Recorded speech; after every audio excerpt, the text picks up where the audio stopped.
Familiares, una historia de caníbales.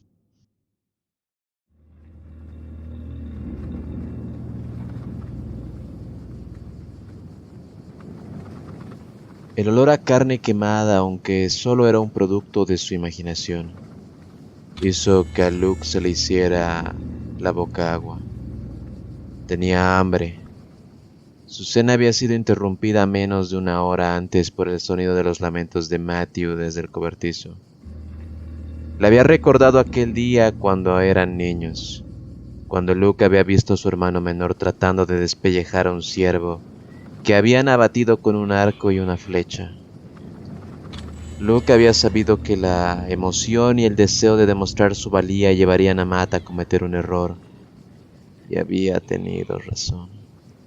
Con una amplia sonrisa en el rostro y sudor en la frente, Matt había levantado el puñado de piel que había logrado liberar del ciervo, mientras su otra mano todavía clavada en el cuchillo Bowie en el cadáver, mientras buscaba la aprobación de Luke. Te lo dije. Antes de que Luke pudiera satisfacerlo, la piel se le escapó de las manos a Matt, y el impulso hizo que su otra mano se retirara bruscamente. La hoja cortó un surco fino de media pulgada de profundidad en el costado desnudo de Matt, justo debajo de las costillas. Luke dudaba que le doliera mucho, pero fue suficiente para hacer que su hermano cayera de rodillas, agarrando con las manos puñados de pelo mientras desahogaba su vergüenza y decepción, con ese irritante y monótono sonido quejumbroso, el mismo sonido que había usado antes o después de que la mujer rubia le clavara una espuela de madera en el pecho. La ira hizo que Luke se olvidara de sí mismo, y se levantó de donde había estado agachado en lo alto de una loma cubierta de hierba. Más adelante, un anciano negro y su hijo estaban ayudando al atacante de su hermano a subir a la parte trasera de un camión de plataforma. Incapaz de hacer nada más que mirar, había estado siguiendo a la mujer en ese camino que pocas personas transitaban, esperando el momento adecuado antes de cortar la distancia y arrastrar a la mujer de vuelta para hacerle pagar por lo que había hecho.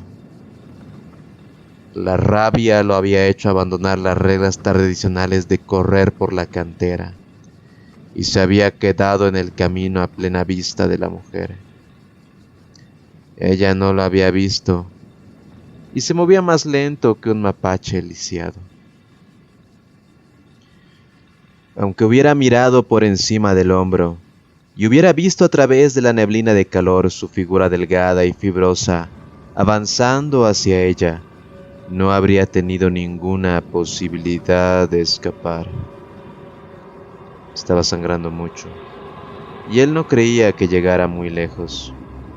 No debería haber sido una tarea difícil, pero maldición, si no había seguido tambaleándose a paso firme a pesar de su evidente desorientación.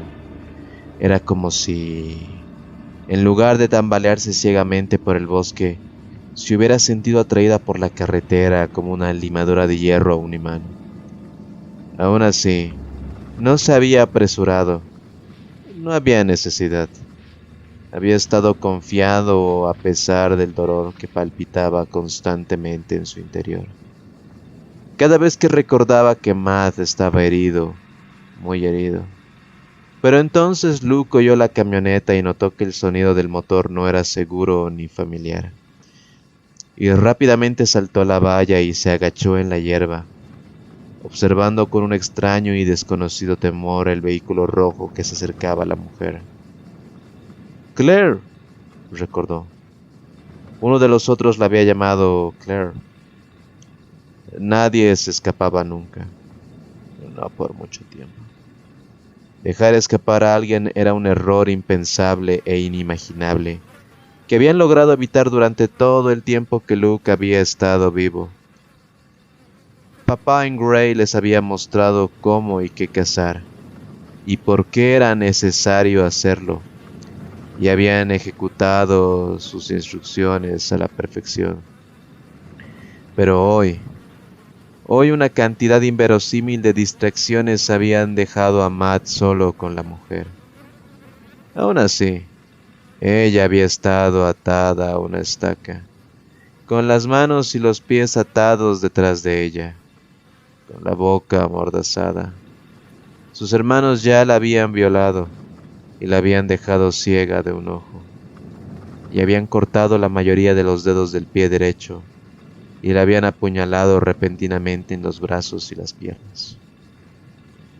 Debería haber habido poca vida y aún menos lucha en ella, pero aún así, de alguna manera, había logrado liberarse y atravesar a Matt con la espuela. Había pasado casi media hora desde que se fue cuando Luke, el mayor de sus 5 hermanos, oyó el lastimero aullido de Matt, y para entonces ya casi se había desangrado en el suelo. Sabía que no era demasiado tarde. Todavía podía intentar acortar la distancia entre él y la camioneta, antes de que acomodaran a la mujer y pusieran el motor en marcha de nuevo, antes de que se llevaran a Claire de sus vidas para siempre.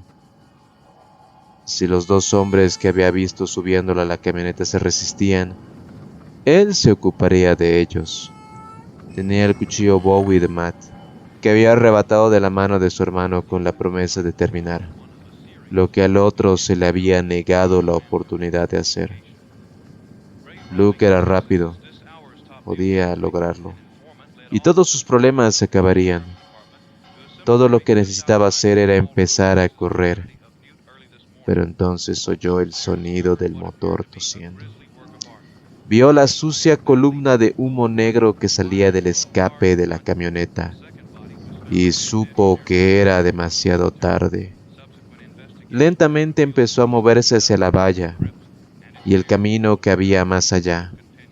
Quería gritar a todo pulmón, tirarse del pelo, desgarrarse la piel, pero en lugar de eso saltó a la valla y corrió en dirección contraria, alejándose de la camioneta y regresando por donde había venido. Cuando salió de casa, Matt estaba consciente, respirando, vivo. El hecho de que Joshua, Isaac y Aaron no se hubiesen subido a la camioneta y hubieran venido rugiendo por la carretera en persecución de la mujer, le decía a Luke que tal vez ese ya no fuera el caso. Lo más revelador de todo, se dio cuenta Luke, era que no había pensado en tomar la camioneta. No podía conducir ni una mierda, no con la forma en que tenían los dedos dispuestos, pero no era excusa. No ahora. Siempre había sido un cazador eficiente, y sabía que la verdadera razón por la que sus hermanos no venían era porque asumían que Luke se encargaría de lo que fuera necesario. Pero por primera vez en su vida, estaban equivocados. Les había hecho perder su presa, y sabía lo que eso significaría cuando regresara a casa. Tendría que responderle a Mama Yvette, y ella no estaría nada feliz. Y la última vez que ella estuvo enojada con él, había llamado a Papa en Grey para romperle los dedos de la mano izquierda, y le acomodó todos de mala forma menos el pulgar y el dedo del medio. Desanimado y temeroso, disminuyó la velocidad y susurró una pequeña plegaria a Dios para que fuera indulgente con él en su cacería. Pero cuando el sol se elevó más y se convirtió en un ojo llameante en el centro del cielo azul asiano, supo 2 cosas a la vez. Dios no lo escuchaba, no a él. No más de lo que Papa lo hacía. Y que hoy existía la posibilidad de que Amá en la cama lo matara. Deja de mirarme. Lo siento, papá. Cuidado con la carretera. Pete asintió y se enderezó en el asiento del pasajero. Habían cubierto a la niña con una lona, que era todo lo que tenían. Pero justo ahora, a través de la pequeña ventana sucia en la parte trasera de la cabina, Pete había visto que una esquina de la lona se había soltado, aleteando locamente por el polvo que levantaba el Chevy, y dejando al descubierto el costado derecho de la niña hasta la cadera. Se le veía un pequeño pecho, y a pesar de que estaba surcado en cortes y rasguños, la respiración del muchacho se había acelerado, y su corazón latía cada vez más rápido cuanto más la miraba. Ni siquiera sabía si ella había sido una chica bonita antes de lo que le había pasado. Era difícil saberlo debido a sus heridas y a la hinchazón, que hacía que su cara pareciera una calabaza golpeada.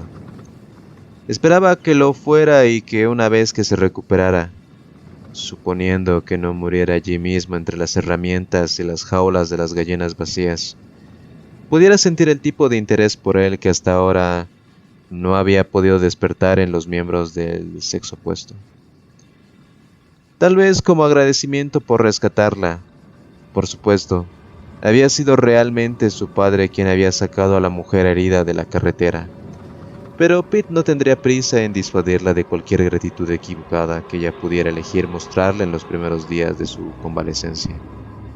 Y no era como si el anciano no hubiera necesitado su ayuda. ¿Qué crees que le pasó?, le preguntó de nuevo a su padre. Animales, Pete. Resistió el impulso de mirar por encima del hombro otra vez, y se concentró en la carretera que se tragaba la rejilla del viejo Chevrolet. Nunca había visto un animal hacerle eso a alguien, murmuró. ¿Ves su ojo? Se pondrá bien, le dijo su padre, pero tenía la misma expresión en el rostro que tenía esos días, en que el viento era fuerte y las nubes sobre su granja eran negras y malvadas, y bullían y estaban listas para enviar demonios que se arremolinaban para destrozar su lugar. Quédate quieto ahora. La llevaremos a casa del médico. Él la curará. ¿Crees que podrás salvarla? En lugar de responder, el anciano extendió una mano marchita y presionó la radio. Una música baja y vibrante, y el suspiro prolongado de su padre se infiltraron en el silencio. Un momento después, el aroma empalagoso de tabaco quemando llenó el taxi cuando su padre acercó una llama a la punta de un cigarrillo, uno arrugado y liado a mano.